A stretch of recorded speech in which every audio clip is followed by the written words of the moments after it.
Welcome to the Operations Science Podcast, where the art and science of operational excellence come to life through captivating stories of triumph, challenge, and transformation from the front lines of industry. Our distinguished guests, from manufacturing pioneers and medical device innovators to aerospace visionaries, diagnostic lab leaders, and major capital project leaders, unveil the hidden patterns and powerful insights that drive exceptional results in the complex world of operations. Join us on this journey of discovery as we explore the brilliant minds behind the systems that make our world work and uncover the leadership secrets that could revolutionize your approach to operations forever. Here is your host, Ed Pound. Welcome to the Operations Science Podcast. Today's guest sits right at the crossroads of global supply chains and everyday life. She helps make sure that when families in Brazil get ready to travel, head back to school, or escape for a long weekend, the luggage they need is actually on the shelf when they need it. Based in Sao Paulo, she's built her career in supply chain and demand planning, first in the highly regulated world of medical devices, and now in the fast-moving, highly seasonal business of travel goods.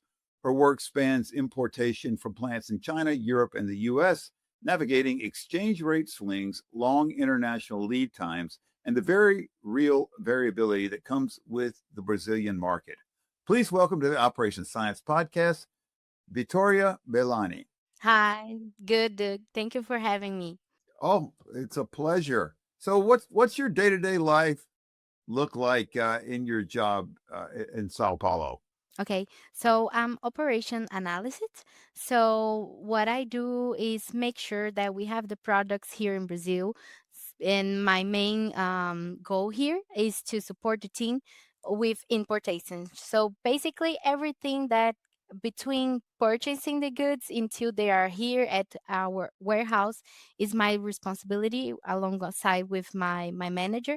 But basically, importations and also what comes before with planning as well. Okay, so it sounds like planning, importation, import, export, well, imports, I guess, and inventory management sounds like a big part of that. Yes, yes, it's also part of our management and work on a daily basis. Yeah. Okay. All right. So you're importing from China. Where else? We importing from China, from Europe, and also the US. Oh, okay. So you're importing luggage from those places. I don't generally think of, the U.S. being a place that exports luggage, but you do. Yeah, they are not manufactured in the US, but we have like a central distribution center where they supply the other parts of the company from the US. I got it. Okay. So you used to be in small medical devices where you kind of wore all the hats. What were you responsible for in that role, and how did that experience shape how you see supply chains today, and particularly in your new role? Yeah. So at the time I started at the company as an intern. So my main process was taking care of day-to-day documentation and importation process as well. But after almost 6 years that when I left, I was taking care of importation, exportations, and also demand planning. And it was good to be in this all head situation because you can see supply as a whole and not just a part with. I think most of the times is how we see the team working on it. So when you work from the very beginning at the very end, you can see the gaps and you can also see how you really need to be connected to deliver a good supply chain in a company.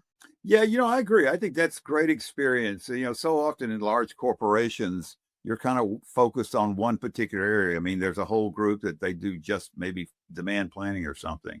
Yeah, that's invaluable to be able to see the whole supply chain, so to speak. Yes, yes. So you moved from medical devices. Now you're doing luggage with Samsonite. What was the biggest surprise when you changed roles? I think first of all, the size of the companies, as you say, I was in a smaller company before, and Samsonite is the biggest luggage company. So you have that difference. But thinking about my daily basis work, I would say the type of business because in the medical device company that I was, you were handling more a B2B business or something like that. Your customers are clinics, hospitals. So you have kind of a pattern of what they need and what you need to supply to them. And here you have more than just one type of customer. So you have wholesale, you have retail, you have ecom. So it's very different, and you need to deal with more than one type of customer. So there are different situations that I was not used to in the past. So I think this is the big difference for me. Okay, yeah, that's interesting. And I would think also medical devices is generally pretty highly regulated with a lot of traceability and paperwork that you don't really have for luggage, right? Yeah, exactly. In Brazil, the medical device I don't market is very regulated here. So indeed, you have process that you don't have with luggage. So is that point is very different as well. Yeah.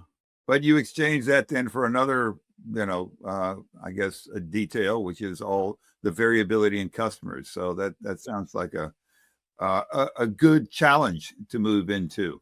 Yes, it is.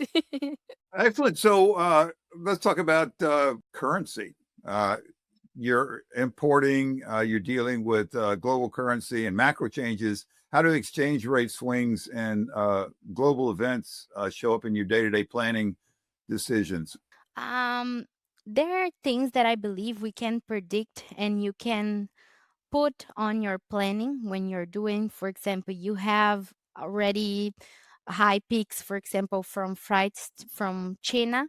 So everybody knows when it might start and when might end. So you plan for that. You plan your orders to not match that time because flights are going to be higher. So you have those things that you can plan, but at the same times, you face some things and some situation that are totally out of control. As for example, we have COVID, and in Brazil this year we have a high peak from flights from Asia due to a high level of electric cars being imported from China to Brazil. So the availability of containers were very low, and we had to deal with those things. And I think that on those moments that you did not plan and no one plan anything about it, it's very important to communicate with the other areas. So this is what we have. It is possible to wait, or do we really need to ship and take the risk and take the costs that are involved? I think this is the communication between supply chain operations and the other areas are the key to try to deal with the situation there is there, and you can do anything about it. So I think that that's the point. Yeah, you have to be there. That's a popular term for supply chains. You have to be resilient, right, to be able to adapt to these changes. So that's interesting. So all the electric cars that were being imported to Brazil drove up freight rates for everything else. Yes, yes, because the containers were mainly directed to the cars. So other goods at the time I was in the medical device company, like it was very hard to find containers available. And the ones that were available, they were very expensive. And sometimes you have the cargo, you were expected to collect that day, and on that day the shipper will say, I don't have that container anymore. So it was very complicated. Yes, that can be frustrating. Yes. Definitely.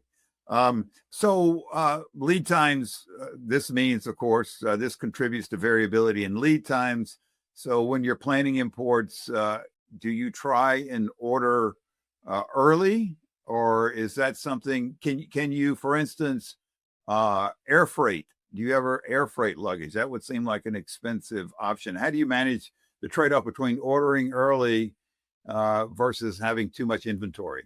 I think this is the key for every planner to find the balance between that, but not just for luggage, but as well for the medical devices. Air freighting is very expensive. And I think in also considering that we have the exchange rates with the dollar, with between real and dollar, this make the situation more complicated. So um, there is what I think is the key to a good planning. You need to plan in advance. So you can use forecasting, AI, new technologies to try to understand what the future will look like. We are, of course, no one can predict 100% what the future will be, but you can try to take some trends and reply for the future. And here I think the time is very sensitive because you have launching companies. You have that, for example, you have the luggage that needs to be here by the Mother's Day or Father's Day. So is very, you have the seasons, so time is very sensitive. But you can deal with that. So we plan in advance, we buy in advance. So we are talking already about next year or even 2007 and 27. We are very in advance to make sure that we can meet and match the times that we need the products here in Brazil. So lead times from China, I guess they're coming through the Panama Canal. What is that, like 6 or 8 weeks? Yeah, it depends on the route that you choose. You have like direct routes that will be like 30 days or something, but and those are more expensive. If you have the opportunity to, if it's there a product that you don't need immediately that you can postpone, you can find routes that will take 16 or 6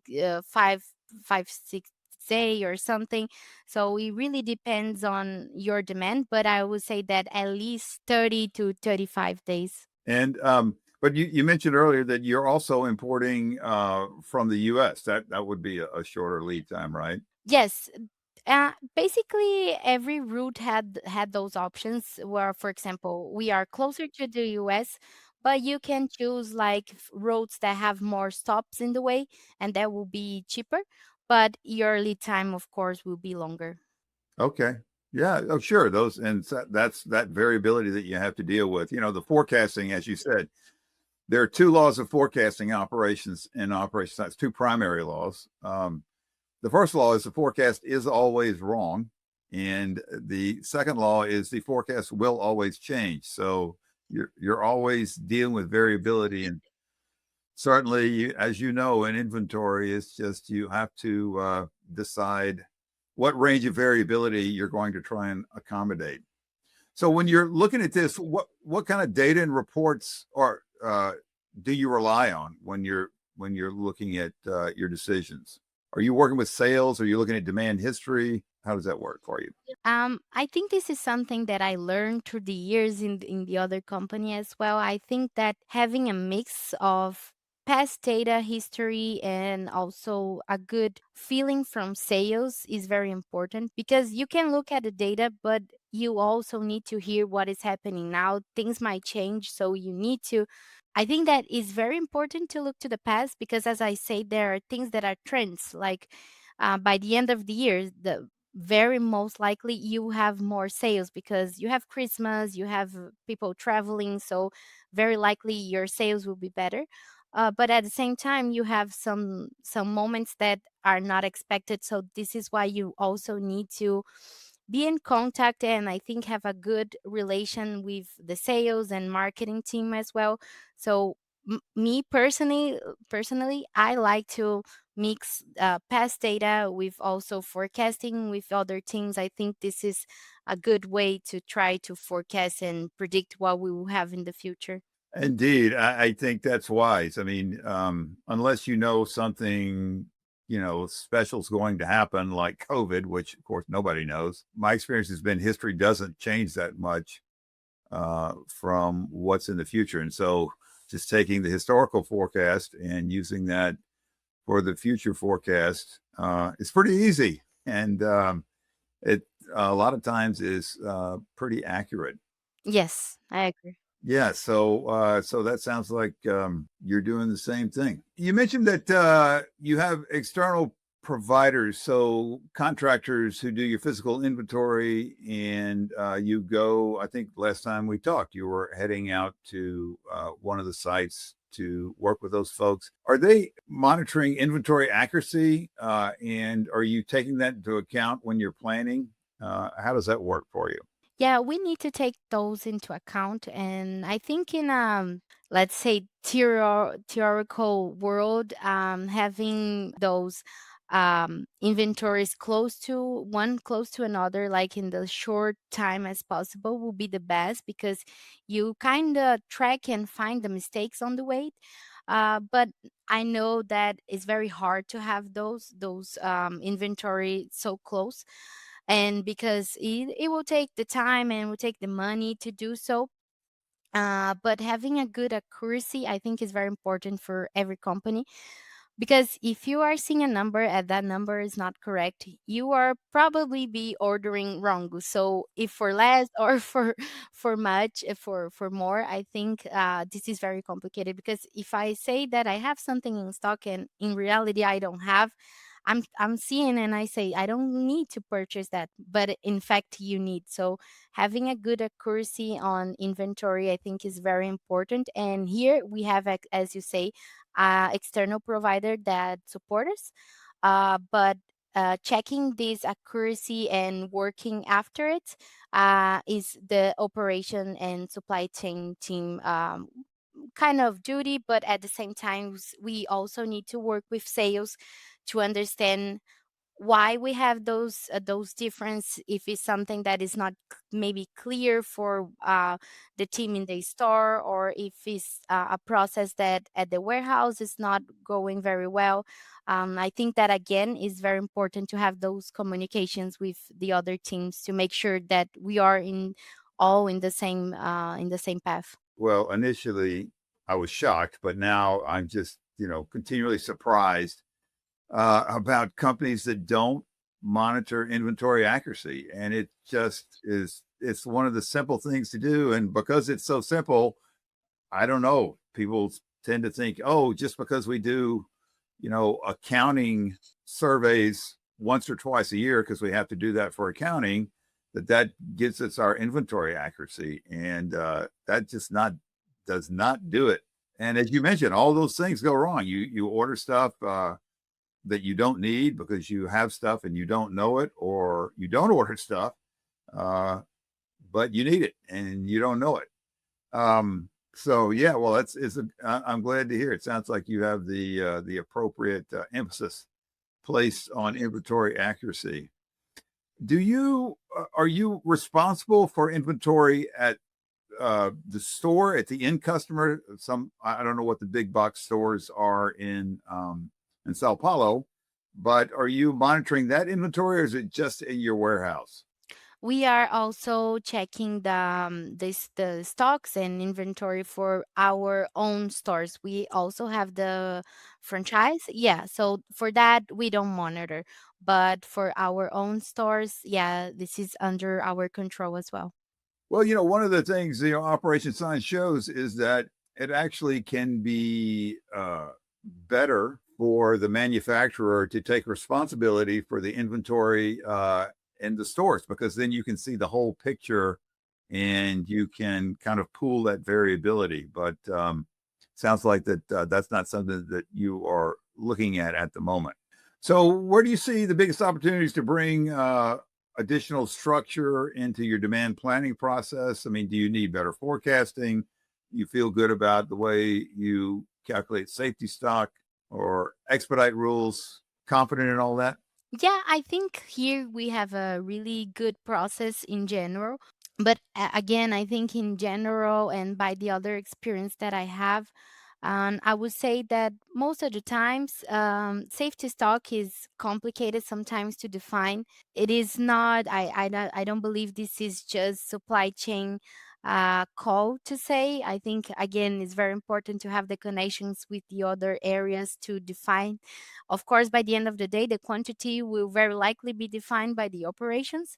But again, you need to have that feeling or that insight from other teams. At the other company that I have, we also have, for example, from service team, what they need to repair a medical bed or something.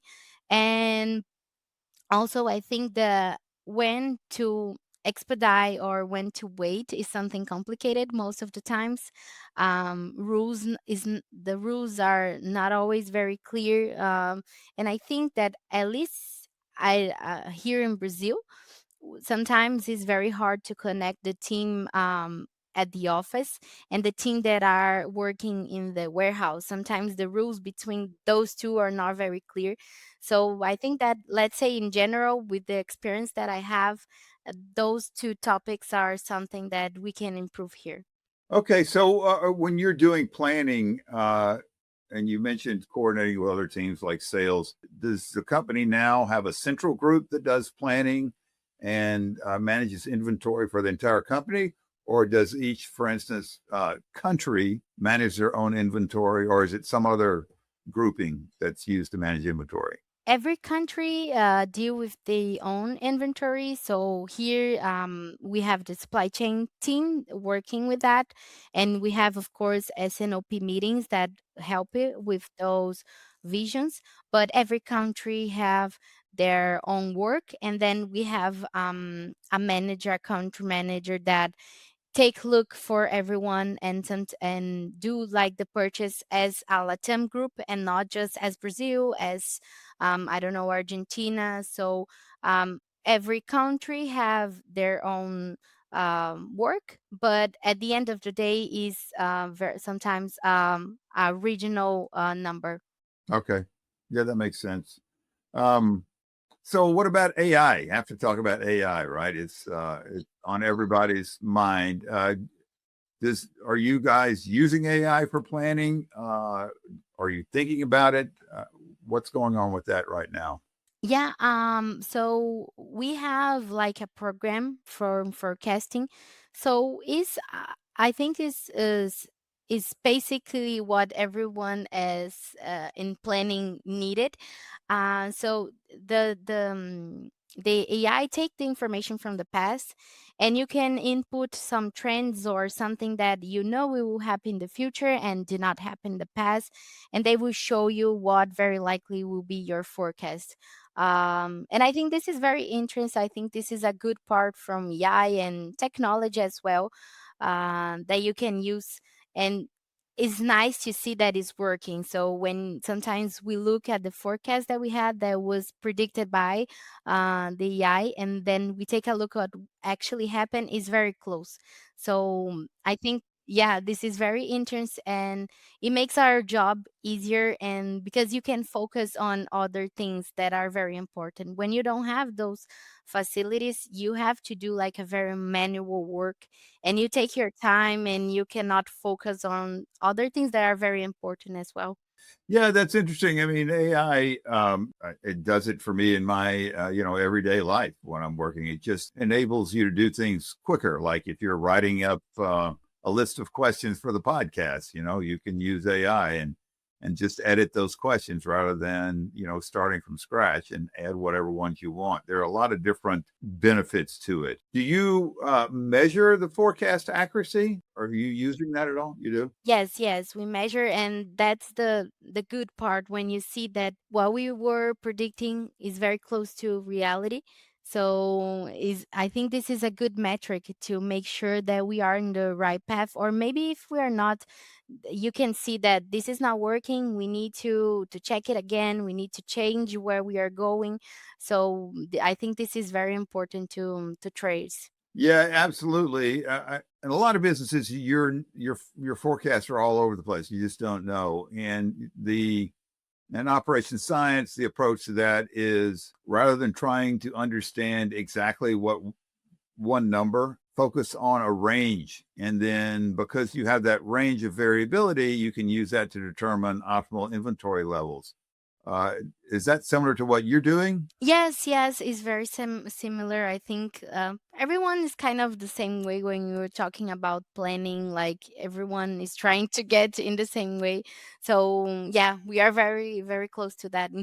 Yeah, well, in planning, definitely. Everybody would love to predict the future, but you can't predict the future. And so, what I have seen when some organizations fall down is they're focused on one number rather than trying to manage the range of variability that they have to deal with, and they don't seem to be effective at understanding the math and science behind that. But it sounds like you guys are in good shape. So, congratulations on that. Yeah, I would say congratulations to the team which was here before me. I'm here just 3 months, But I think this is one of the things that I like to see when I change it. Here, you have a more determinate way of what to follow, and I think this is important, and it also reflects the results.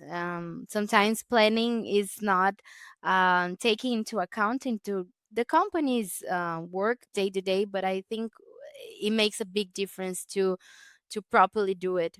Yeah, definitely. It makes a huge difference. Definitely. So your background, switching a little bit, is in international relations, and of course you're working on importation and logistics with different cultures. How does that your international perspective influence how you deal with all these different people and cultures and logistics that you have to deal with? Yeah, so I think the first part I would say the language. So we have we use Spanish a lot here as well, and because I have that international background, it was something that it was mandatory for me to graduate it. So I need to speak English and another language. So I actually took Deutsch as my second language, and yes.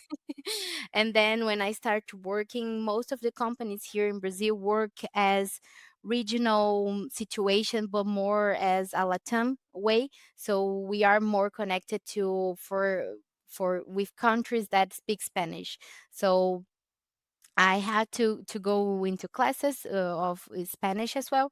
So but because I think I have that feeling already with international, it's a good thing for me. Like I like to speak different language, and I also think that having the international as my background, it's may kind of make easier to understand the different cultures.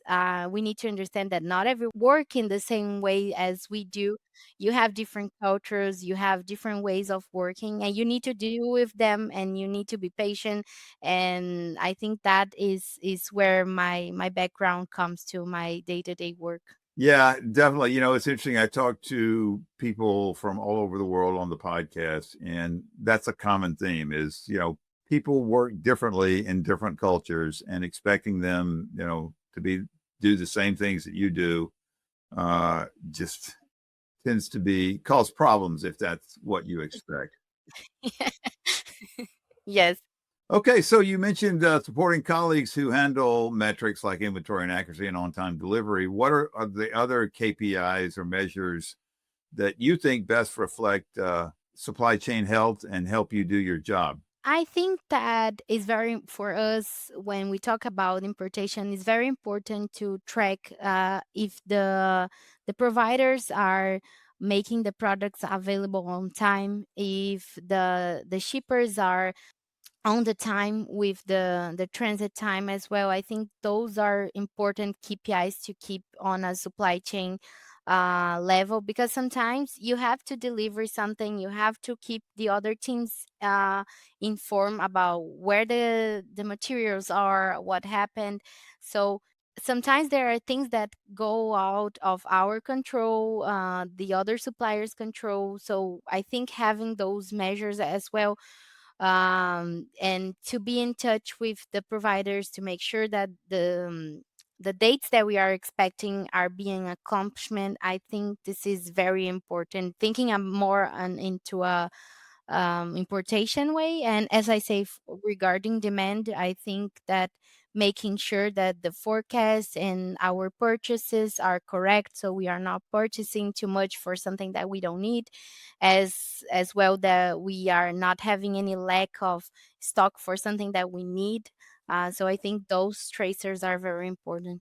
So I take it then you're going to measure inventory levels. Well, you already mentioned inventory accuracy, on-time delivery. Yes, exactly. Yeah. And it sounds like also, so are you measuring then the cycle times? So in operation science, I consider cycle time to be a random variable. So it's, it might take 30 days from China one time on the same route, and the next time it takes 35 days. Are you looking at that variability for different routes of delivery?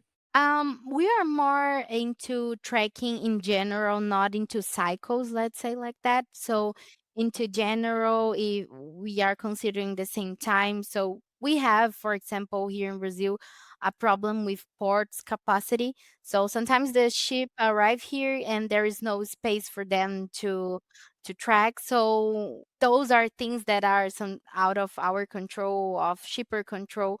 But so you have an estimated time, but you have to be flexible to understand that it might add 5 days, 2 days, something like that. Right. Okay. Oh, that's interesting because of port availability. Yeah, that can be a problem. And the shipper's going to say that's not, our responsibility, right? So it's up to you to plan for that. Well, that's fascinating. So let's switch gears and talk about Vitoria the person. Where did you grow up? And when you were young, what influenced you to take the steps that led you to where you are now? Okay, so I was born here in São Paulo. I was always living here. And actually, when I was thinking about work career to follow, I was more into fashion or something like that. But it was my father to lead me to international relations. I always like different cultures. I always like other languages, as I say. So one day he told me, why don't you take a look at this? And I love it. I love it. The classes that we had, I think it suits me. So it was my father to that lead me where I am now. I see. So you have a bit of an analytical talent, right? You have to be an operations analyst. Were your parents engineers or accountants? Well, No, my father is into sales and my mother is a teacher. So they're not in an analytical part. yeah, but still, sales, you have to be analytical, and teachers, of course, understand the importance of education. So that sounds like so that you said your father sort of influenced you to international relations, but then what specifically took you into supply chain? I think it was just the path of life. I was checking for an internship, and then that one came out, and I was really not knowing where to go. And I think international relations are very curious because I have friends that go into marketing, financial part, so it's not that obvious. And of course, I think when every most of the classmates that I have when we first started, most of them wants to be in more into political side or diplomatical side. Yeah, but at least here in Brazil is very difficult to enter. And on the way you find other ways just like I did. So it was not something that I planned or that I was searching for it. I find the internship and I love supply chain. Yeah, yeah. Well, it's just very practical. I mean, there's always going to be a need to manage supply chains. Are you the only one of your family who's in supply chain? Do you have brothers or sisters? Are there others? Yeah, I'm the only one in supply chain. I have a sister, but she's a journalist. She works with international economics. So I'm the only one working with supply chain. Okay. All right. Interesting.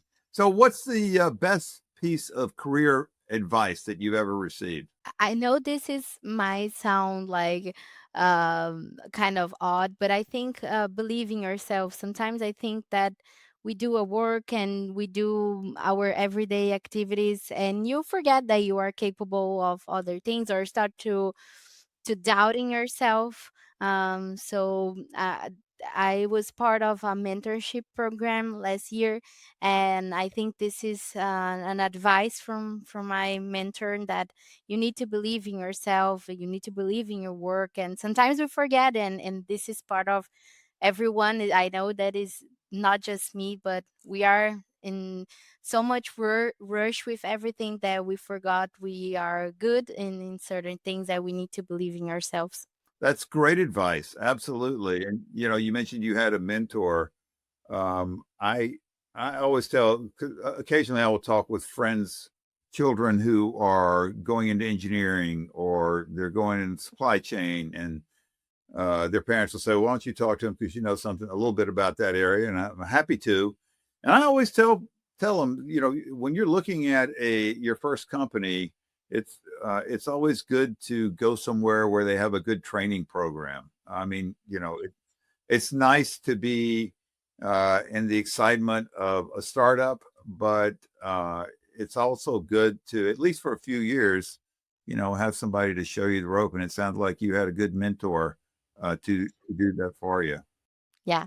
Definitely. Well, that's great. So, and then of course, you don't have to believe in yourself. And some of the times when you don't believe in yourself is when you've had those setbacks. And so is there a particular, one of our board of advisor members, Mark Graben, has written a book called, what was it? My Most Memorable Mistake. But the idea is that, the mistakes that make us, that's the name of the book. And his point is that everybody makes mistakes, but you want to learn from it. Is there a particular mistake that you've made, and you don't have to name people or anything like that, that you learned from that really sticks with you? Yeah. Actually, it was before I get my first job, which was my internship. So I went to the interview. I just took a quick look into the company, not very deep on it. And then they asked questions about it, and it was like a group activity. And I didn't know anything, and I feel bad. So after that, every interview that I took, I studied very hard.